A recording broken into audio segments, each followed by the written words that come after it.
Olá pessoal, continuando aí a nossa terceira parte da aula, a gente vai falar, né? A gente terminou falando das principais indicações de aparelhos gestados, que pode ser resumidos em imobilizar provisoriamente uma fratura, né? Que a gente falou, imobilizar uma fratura reduzida, imobilizar um membro com traumatismo mesmo sem fratura, imobilizar uma articulação com processo infeccioso, imobilizar mantendo a correção de deformidades, imobilizar uma região operada.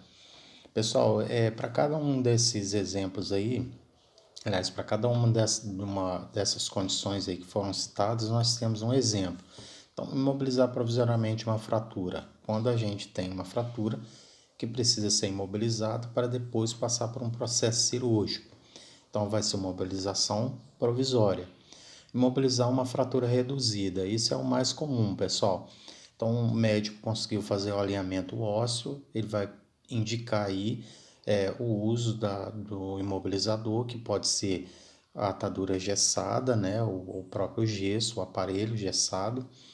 E a gente tem aí imobilizar um membro com traumatismo mesmo sem fratura, como nos processos de tendinite ou processo de lesão ligamentar, por exemplo, né? A gente vai ter aí o uso desse aparelho gessado, imobilizar uma articulação com processo infeccioso.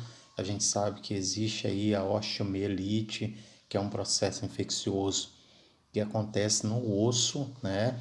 Então, a osteomielite, você vai fazer um aparelho gessado, uma atadura gessada ou uma imobilização para evitar com que aquela infecção ela se propague.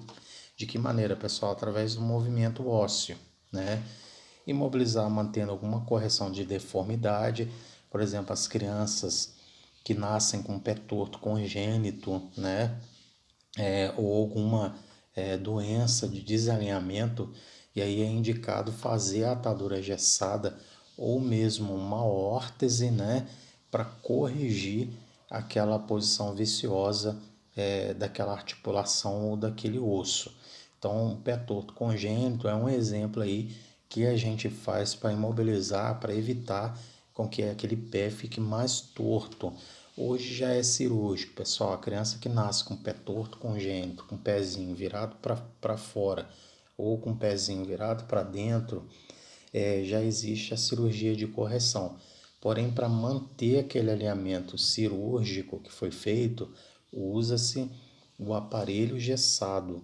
Então, a criança vai sair com o aparelho gessado e de tempo em tempo ele vai renovar esse gesso até o ponto dele conseguir usar uma órtese de correção, para ele conseguir aí a criança caminhar normalmente. Então hoje o pé torto congênito, antigamente era uma doença que ficava e a criança ficava com aquela deformidade pro resto da vida. Hoje não, hoje já tem seu tratamento.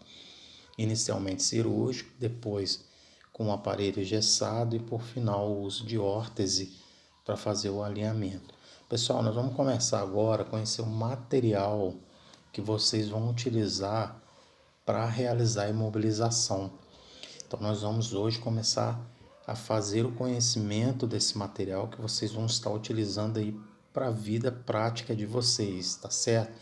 Então, vamos começar a leitura aí, ó, lá na apostila, depois do número 6 aí, vou aumentar um pouquinho, né?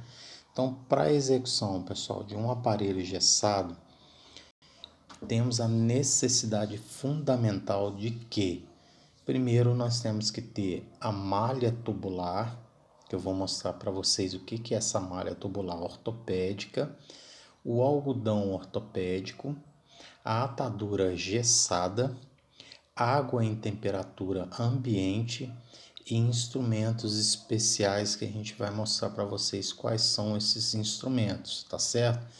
Então a malha tubular, pessoal, ela protege e proporciona também um melhor acabamento, tá certo? O algodão ortopédico, ele deve ser colocado ao nível onde a gente tem muita saliência óssea e em quantidade suficiente para evitar a compressão, tá certo? Então, pessoal, nós vamos colocar o algodão, eu vou lá fazer, engessar, né, um braço. Vamos ver, por exemplo, esse segmento aqui, né? tivemos uma fratura aí de galease, uma fratura de cólis, e vamos fazer a imobilização antebraquiopalmar, né? Como que eu vou fazer? Vou colocar o algodão ortopédico nas regiões com maiores saliências, né? Então, a antebraquiopalmar, a gente sabe que ela vai vir até essa região, então ela não vai pegar a articulação do cotovelo, que é uma região bem saliente que a gente tem que colocar bastante algodão. Mas a gente tem algumas regiões bem salientes, por exemplo, essa região aqui, né, que é a cabeça da ulna. Essa cabeça da ulna, a gente vai ter que colocar bastante algodão para evitar com que fique aí o contato do gesso direto, né? E a gente geralmente coloca nessa região também, pessoal. Então, coloca o algodão ortopédico em toda essa região, né? Mais essa região e nessas regiões mais salientes. Então, se eu vou até essa região, não tem necessidade de eu colocar algodão nessa região.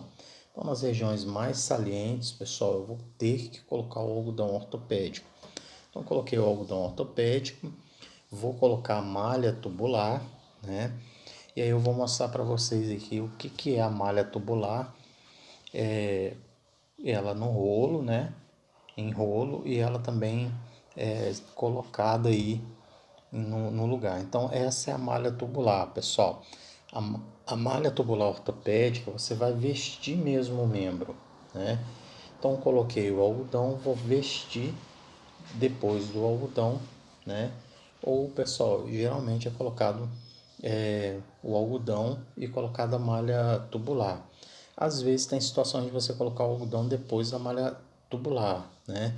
Mas o mais indicado para ficar com acabamento melhor é colocar a malha tubular depois, tá certo? Então, nós temos a malha tubular, você vai vestir, eu vou mostrar para vocês aqui, ó, um exemplo, né? Então, observem aqui, nós temos o algodão ortopédico, né? Nesse caso aqui, nós tivemos a malha tubular, né? Sendo colocada primeiro, pessoal, geralmente nesse tipo de fratura, coloque-se a malha tubular. Então, vestir o membro com a malha tubular, vou colocar o algodão ortopédico, né? Nas regiões mais salientes.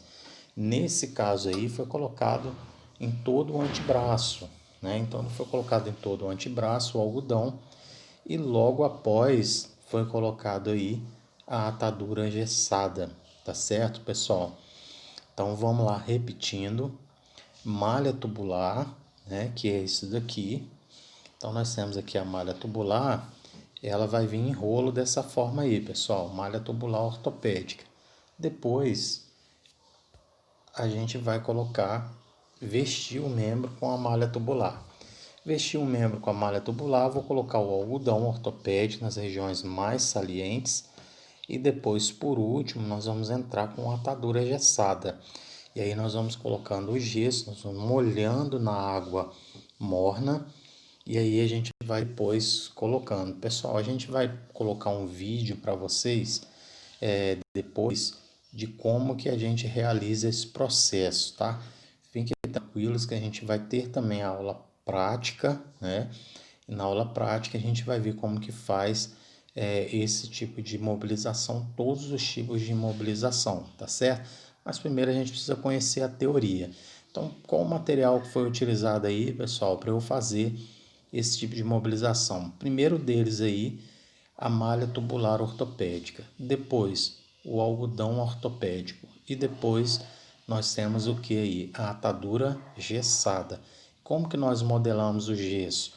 Colocamos numa água morna e depois a gente vai colocar sobre o membro e a gente da região distal para proximal. O que é distal, pessoal? Vou imobilizar o meu antebraço, antebraquiopalmar. O que eu vou fazer? Começar a colocar a, a atadura engessada daqui para cá, tá certo? De distal para proximal, tá? Então, lembra lá da anatomia? Distal, proximal. Aquilo que está mais próximo do nosso tronco é proximal, aquilo que está mais afastado do nosso tronco é distal, ou seja, da nossa linha média, pessoal. Lembra lá da anatomia. Então, proximal, distal, proximal, distal, proximal, distal. Tá certo? Aquilo que está mais distante, distal. Aquilo que está mais próximo, proximal. Tá certo? Então, pessoal, voltando lá para o nosso material, então falamos da malha tubular, né? Falamos do algodão ortopédico, falamos da atadura engessada. Nós vamos ter uma água em temperatura ambiente, né? E alguns instrumentos especiais que a gente vai falar nas próximas aulas. Então, a malha tubular, pessoal, ela vai proteger e proporcionar também melhor acabamento. O algodão ortopédico ele vai ser colocado ao nível das saliências ósseas, em quantidade suficiente para proteger e evitar uma compressão. As ataduras engessadas elas existem em diversos tamanhos e devem ser escolhidas em função da região a ser imobilizada. Então, pessoal, se eu tenho uma área menor, eu vou usar uma atadura engessada menor. Se eu tenho uma área maior, eu vou usar uma atadura engessada maior, tá certo? Então, as ataduras, a água quente acelera a secagem do gesso, né? E os instrumentos que a gente vai usar é tesoura, né? Tesoura de Lister, que é a mais comum. Vamos usar bisturi, serras elétricas, né? Cortadores de gesso, que são utilizados tanto na confecção quanto na retirada do aparelho engessado. Então, pessoal, às vezes a gente vai fazer determinados tipos de imobilização. Quando você estiver imobilizando, você vai utilizar aí a serra elétrica para poder fazer um corte, por exemplo. Mas é mais comum a gente usar os cortadores de gesso, né, e as serras elétricas no momento da retirada. Então, qual que é o papel do técnico de imobilização, pessoal? Tanto imobilizar quanto fazer a retirada do gesso, né? Então, para cada um desses momentos, vocês vão utilizar equipamentos diferentes aí, tá certo? Então, agora a gente vai ver, nas regras gerais, como que a gente começa a fazer a confecção desse gesso. Então, na confecção de uma imobilização, as seguintes regras devem ser seguidas, pessoal. A primeira delas, né? Escolher antes de iniciar a imobilização qual material eu vou usar, pois na prática, né, tira-se uma regra importante, né? Após terem sido postas as ataduras gessadas dentro da água, o trabalho deve ocorrer de modo único e sem improviso. Pessoal, o gesso seca rápido, então se você deixar para separar o material, eu vou separar um material, depois eu lembrei que eu tinha que pegar um outro material.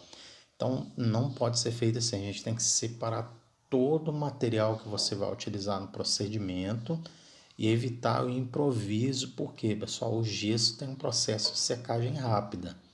Então, se você fez errado, você vai ter que arrancar e começar tudo de novo, se você não tiver com todo o material. Então, a primeira regra, pessoal, escolher antes de iniciar a imobilização qual material que você vai usar, pois na prática tira-se uma regra importante. Após terem sido postas ataduras gessadas dentro da água, o trabalho deve ocorrer de modo único e sem improviso. Botou dentro da água, pessoal, agora eu tenho que realizar a técnica sem parar, sem improviso, senão já era, né? Eu vou ter que fazer o processo todo novamente. Depois, eu vou colocar o membro na posição requerida pelo tipo de mobilização, que nós vamos ver cada uma delas, como tem que ser realizada. Proteger com algodão ortopédico toda a extensão cutânea do membro lesado, com especial interesse pelas saliências, né? Colocar água dentro da pia ou da bacia, enchendo de modo que a atadura fique totalmente submersa quando colocada dentro da bacia. Então, pessoal, a atadura engessada ela tem que ficar totalmente submersa, né? Então, eu vou escolher o tamanho da atadura que eu vou usar, que pode ser até dois tamanhos diferentes, tá, pessoal? Então, por exemplo, na imobilização antebraquial palmar, nessa região que é menor, eu posso usar atadura menor. E nessa região, quando for ficando maior, eu posso utilizar uma atadura maior, tá certo? E aí a gente vai imobilizando aos poucos aí. Nós vamos no próximo vídeo começar a entender como que é realizada a técnica propriamente dita, né? Como que eu realizo esse processo então. Então, pessoal, revisem o que a gente falou aí acima, tá? Anotem no caderno de vocês. Então, anotem o material, se familiarizem e depois nós vamos colocar depois que a gente terminar a aula, no final, a gente vai colocar um vídeo de como que é realizada a técnica de imobilização, tá certo? Então, pessoal, até daqui a pouco na nossa quarta parte aí da nossa aula de hoje, tá bom? Um abraço e até daqui a pouco.